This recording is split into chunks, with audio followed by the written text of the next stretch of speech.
Welcome back to the Social Web TV, and today's episode is sponsored by Netflix. Well, not really. We're not open for sponsorship, but minutes before the show started, a FedEx package arrived with some nice swag from one previous of our guest and OAuth aficionado Mike Hart of Netflix. So thanks, you. You Mike. Made our week. I guess the inauguration was pretty good too, though. Yeah. That was good. Well, for the opening up of the social web, this was not the biggest news week ever, but we've got a lot of stuff to talk about today nonetheless.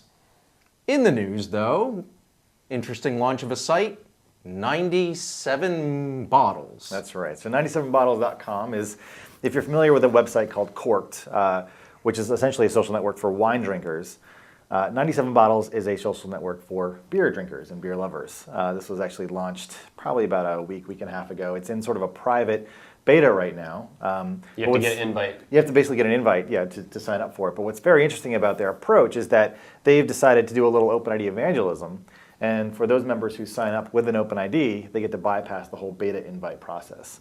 I think that's a really neat, sort of nifty way of providing some benefit for folks who are coming from other sites and making sort of like the onboarding process much easier so that you don't need yet another password to use essentially this site that allows you to just say what kind of beers you're drinking and where you're going and stuff like that. It's kind of like where you get that good parking spot close to the store if you're driving an electric vehicle. That's exactly right. So it's a nice way of sort of saying, hey, we support the OpenStack, we support the open web. You're welcome at our place. So again, that's 97bottles.com. Awesome. Also in the news, Jan Rain, one of the companies leading things with third-party login and OpenID in particular, released some statistics, which included some pie charts showing early results from their software as a service implementation of a universal login system called RPX. And it's really interesting to see when users walk up to a site and can sign in with their existing credentials from sites as diverse as Google, Yahoo, MySpace, Facebook, or with a vanilla OpenID, what do people choose? Yep. And there's a couple things that are really interesting about it. The pie charts will include a link to the post, show remarkable diversity between the different sites. Yeah, there's definitely no one person who gets even a majority, let alone a big majority of any of these things. And of course, it differs. So differs for example, a lot per site. A site called User Voice, the predominant login methodology was OpenID via Google credentials. In that particular case, Facebook comes in at around 19%. Implication of that is 80% is based on OpenID in its various providers. And again, the users don't necessarily know it's OpenID. It's really just, do you already have an account on one of these services? It's just the little icons, right? So it really just says more about where those users happen to already have an account. But when you shift over to music sites under Interscope Records, we see a different pattern emerge. There, number one is Facebook with nearly 43%, followed by MySpace with 24%. So it's really interesting. You get and to then see Yahoo's bigger than Google there. Sort of interesting. Yeah, so it's this demographics of the site will determine which set of third-party logins will be the best fit. And with a solution like RPX, you can get the flexibility. I know they're working on making it so that you can change for your site which services get greater prominence or inclusion so that you can map it to the demographics of your audience. And I think the real lesson there is you want to be quite liberal, actually, in allowing people to use their accounts from wherever they might have them to sign into your site.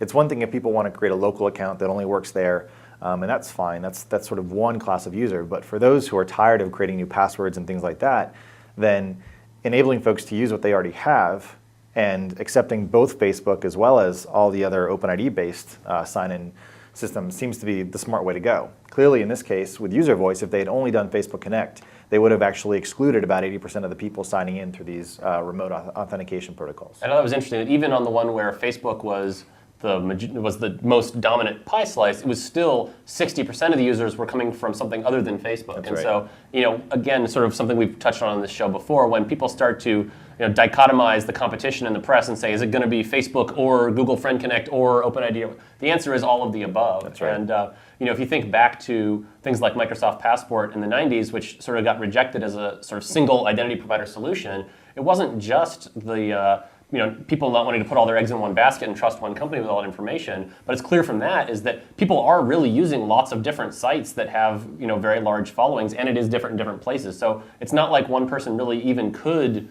do all the work, even if people trusted them, which they don't. So that's sort of, when you have this heterogeneous world, you're either stuck with huge fragmentation or a standard that sort of makes it just work. And so once you've accepted that you have to have that fragmentation, you're definitely going to want to have a standard, because each of these sites just wants to let their users come to their site, right? They don't want to have to pick favorites because they know that they're just going to lose effort if they do, and so they want to be able to build it once and have it work. So I think that's a very good structural position for things like the OpenStack becoming successful. And it's sort of interesting too. I got my haircut last week. A place called looking good. Grasshopper Yeah. Salon, and I had an interesting conversation with my stylist Melanie. She could She's big into the OpenStack. not in the least. No. She basically does not like to spend all of her time sitting in front of computers like some of us do.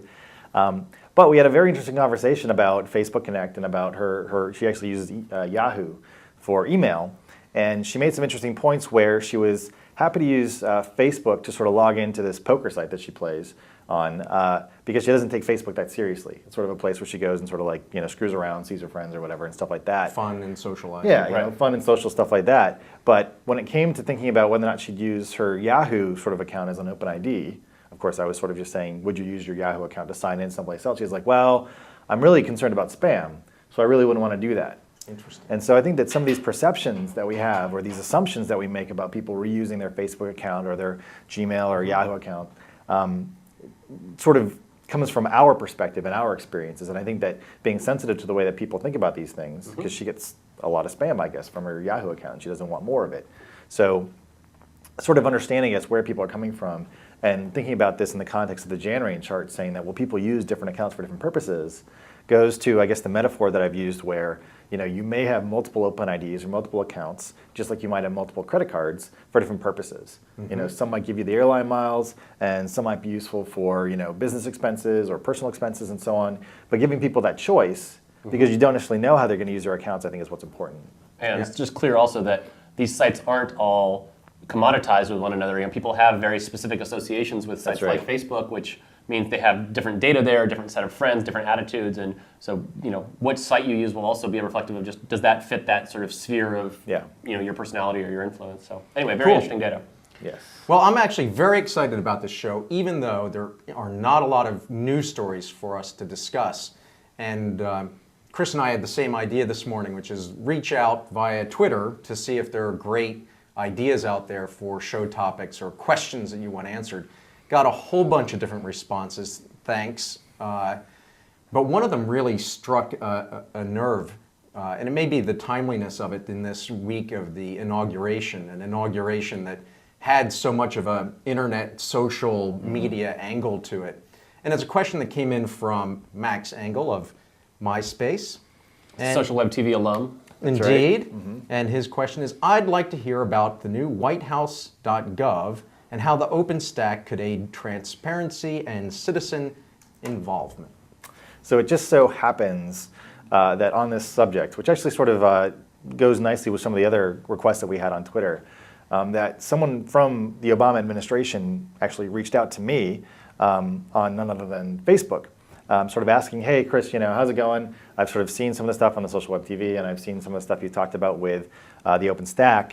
I hear Obama's a big fan. He tunes in Mostly his aides, every but they week. give him the gist. Yeah, basically. Daily brief. He was getting it on his BlackBerry, and then they Yeah. had to shut that down. Right. But it happens. Now it's using OAuth apparently. Yeah, it's totally But secure. seriously, let's Sorry. treat this show as an open letter to That's right. the administration with thoughts about how opening up of the social web presents real opportunity, and what should our government do when confronted with the choices out there that web entrepreneurs are facing, which is What should I implement and when? Because you can imagine there was a story actually in the Washington Post sort of talking about how a bunch of the Obama folks came in, a bunch of Mac users, people used to, using the social web for all these different things, and they basically were confronted with an environment like Windows 98.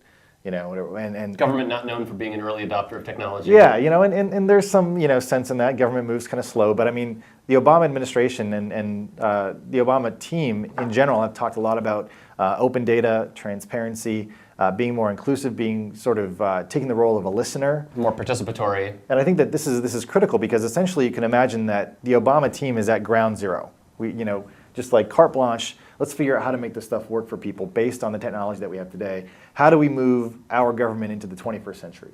And so I think what we'd like to talk about is where to start, how to think about these things, and what the Obama administration maybe could do to embrace some of the things that we've talked about for a while. So, I would say just even at a high level, if you think about the things we're trying to accomplish with the open stack and those messages that you were just talking to, very, very consistent, right? At a high level, identity on the web is about empowering you as a user to tell people who you are in a trusted way, to be able to access your data across different websites, to be able to participate in a meaningful, non-anonymous way.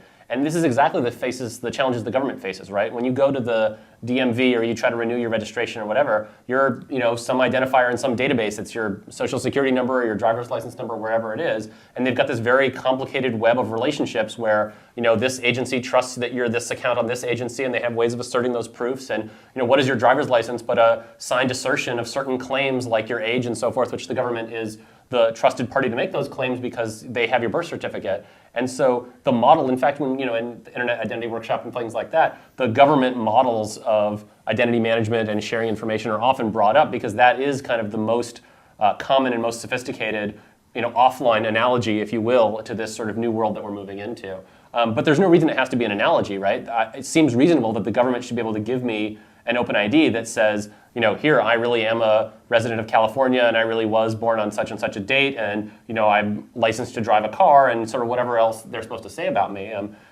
Even today that would be very useful for lots of websites that want to do age verification or things like that. And certainly if I'm going to write into my congressman knowing that I really am one of their constituents, that's a big problem they tend to have, is they get all these random emails about some Move On campaign or whatever, and they have no idea, is this really speaking to their constituency or not? Well, I think another way to sort of invert this a little bit too, is there's maybe a generational shift where we have an opportunity to make the government work for us in a way that makes sense to us as well. Mm-hmm. And if a lot of us are using social media and social websites, right, whether it's Facebook or MySpace or our own websites or things like that, the government, I think historically, at least in my time dealing with the government, has been somewhat out of touch with a lot of things that are going on. It's very inefficient to deal with the government, especially through web services and things like that. It's very fractured. A lot of the government sites have their own sort of login and password things, right, and it's a nightmare to actually, and I don't know how it is internationally, but at least with the U.S. government,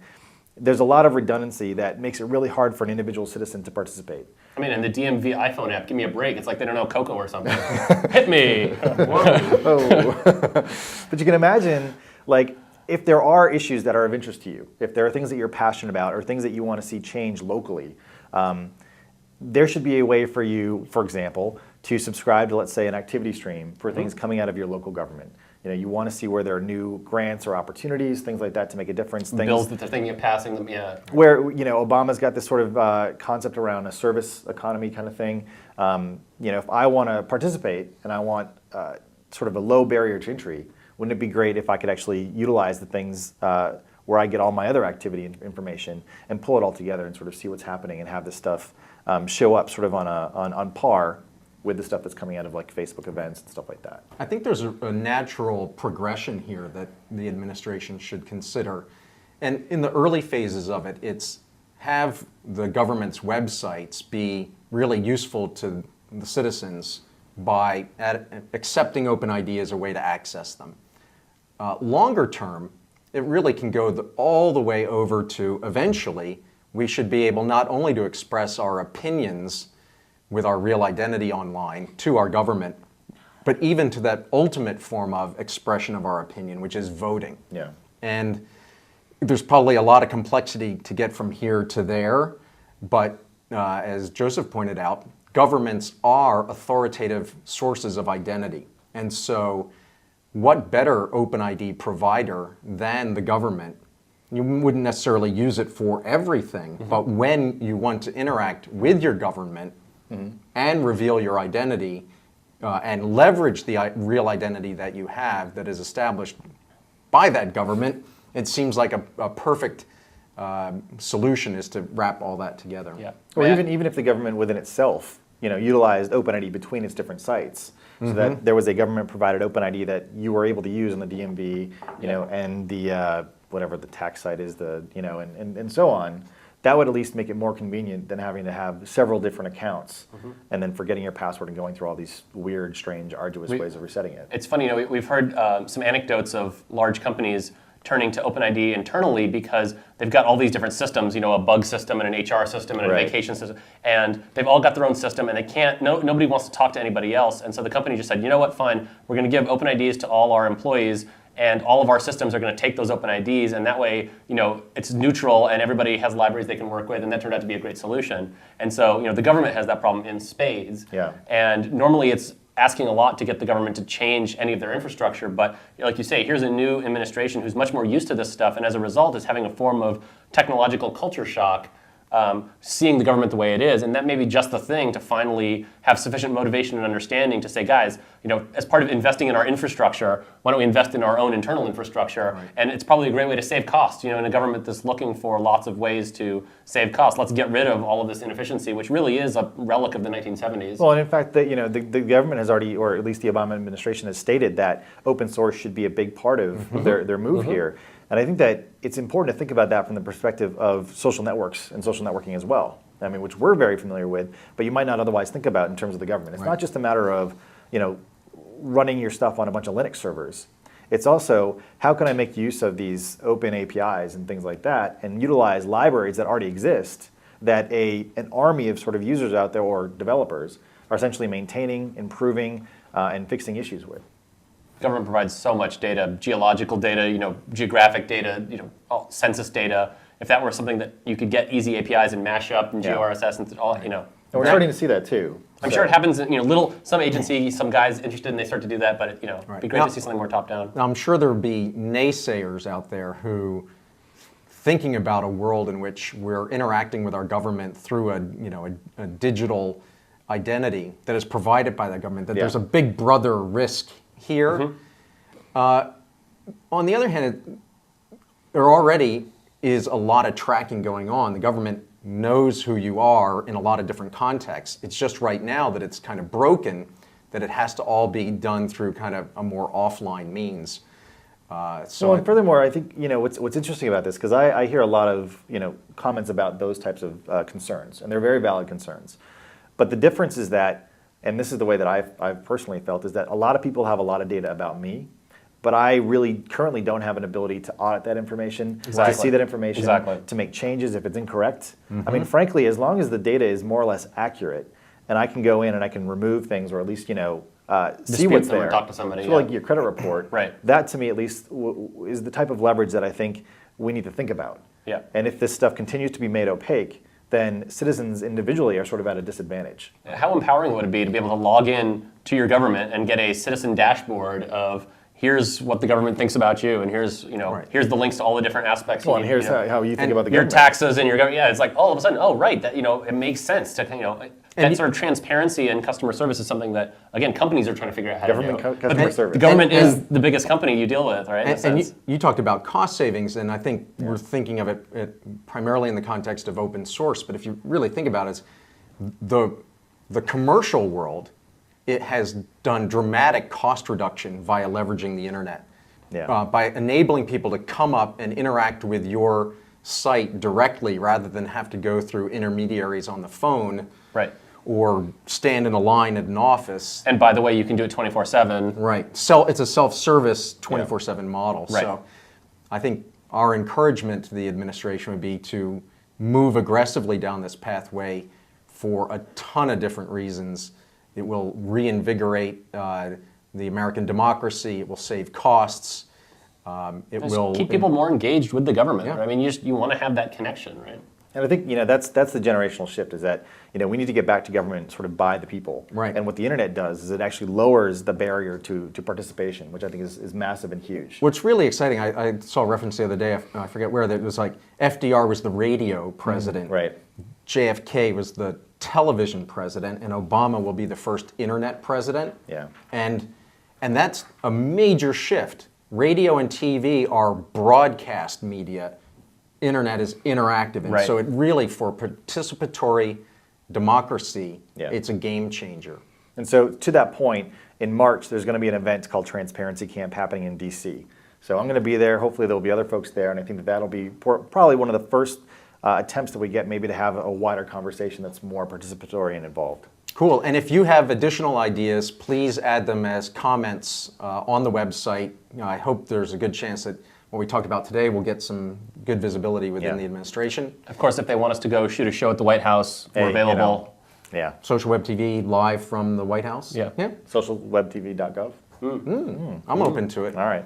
All right, so this might have been a slow news week.